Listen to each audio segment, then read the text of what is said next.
Et bravo d'être là. On est le 30 avril et on inaugure le mois de mai 2018 contre Macron. Et c'est vrai que demain il y aura le 1er mai, que mercredi il y aura les lycéens, que samedi on défilera d'opéra à Bastille, que le 22 mai il y aura les fonctionnaires, que le 14 juin il y aura les retraités et que les cheminots font un trait d'union pendant toute cette période pour que nous ayons de dire stop à l'ensemble des menaces qu'il fait poser sur nous. Bien sûr qu'il faut convergence, bien sûr qu'il faut que les luttes se mêlent les unes aux autres. Macron a écrit un livre qui s'appelle Révolution. Il aurait dû s'appeler Contre-Révolution. Et ce qu'il y a dedans, c'est facile à comprendre. Il dit qu'il veut une société post-salariale. Écoutez bien, post-salariale. Que le salariat, la page soit tournée.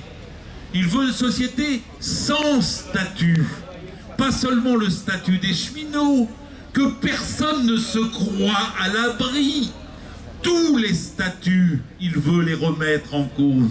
Le statut de la fonction publique, s'il y a un fonctionnaire qui se croit à l'abri, il a de la boue dans les yeux, car son statut sera remis en cause, comme les ordonnances ont remis en cause tous les droits du travail du secteur privé.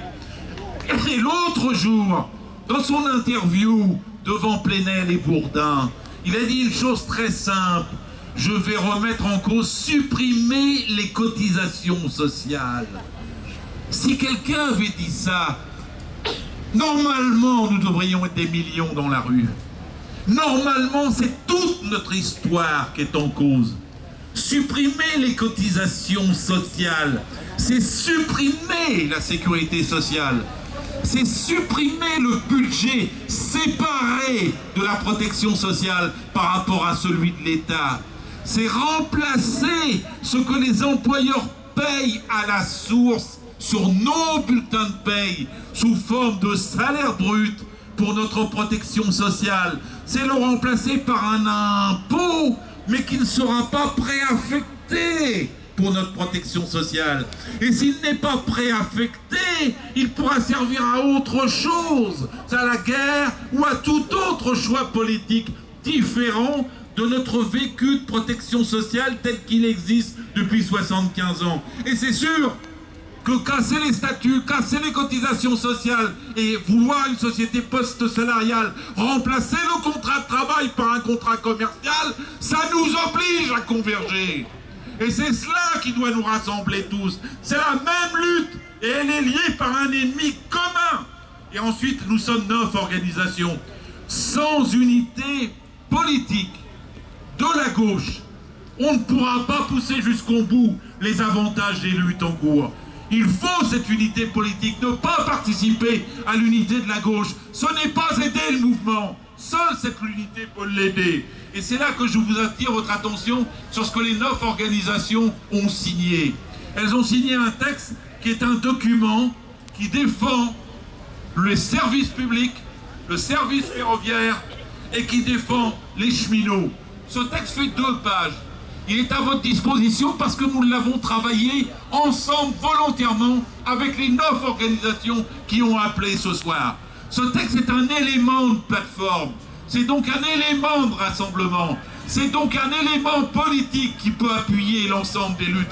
Vous savez, c'est très précieux, quand la gauche est une mosaïque, de pouvoir l'unir un peu sur les mouvements sociaux et sur une plateforme commune, sur une question aussi décisive que les services publics et la défense de nos transports.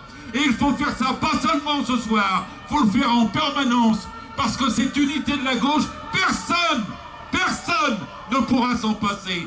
Personne ne pourra gagner sans unité de la gauche. On ne peut pas dépasser la gauche. La gauche, c'est le corps du salariat. La gauche, c'est nécessairement l'unité. La gauche, c'est une tradition politique. Et sans tradition, nous ne sommes rien. Sans passé, nous n'avons pas d'avenir. Sans théorie, nous n'avons pas possibilité de gagner. Sans unité, nous ne pourrons pas aider l'ensemble des secteurs en lutte que vous avez vus ce soir. Unité, chers camarades, unité de la gauche, c'est la condition pour pouvoir vaincre Macron. Merci Gérard. Merci Gérard. Je passe la parole maintenant à Lucien Jérémion, Pour République et Socialiste, qui veut dire pourquoi il soutient le mouvement social. Bonjour à tous, chers amis, chers camarades. Effectivement, nous sommes aujourd'hui rassemblés pour apporter notre soutien aux cheminots, mais pas seulement, à tous ces travailleurs qui sont en lutte. L'enjeu pour nous, c'est d'unir toutes ces luttes. Car Macron, au contraire, tente de montrer les catégories de population les unes contre les autres. Pour cela, il a un nombre d'éditorialistes à sa botte. Je crois que c'est une bataille d'opinion que nous avons à mener. À la SNCF, les syndicats ont réussi à dépasser leurs divisions.